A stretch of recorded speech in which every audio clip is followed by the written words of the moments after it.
பிரம்ம கமலம் செடி நட்டோம் இல்லையா, அதில் பாருங்கள் எவ்வளோ சின்ன சின்னதாக மொட்டு 6 மொட்டு விட்டுருக்கு.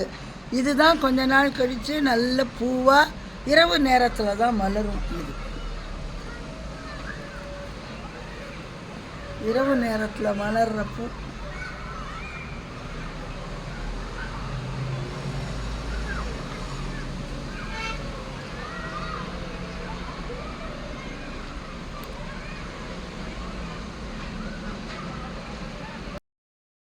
விட்டுருக்கு. அது சின்ன சின்ன மொட்டுக்கெல்லாமல் எடுத்துருக்கோம். இப்போ நல்லா பூத்துருக்கு. இன்றைக்கி ஒரு பூ பூத்துருக்கு. உடனே அதுக்கு ஊதுவத்தி காமிச்சிட்டோம். பெரிய பூவாக பூத்துருக்கு. இன்னும் 5 மொட்டு இருக்குது. இன்னைக்கு ராத்திரி 5 பூவும் பூத்துருது.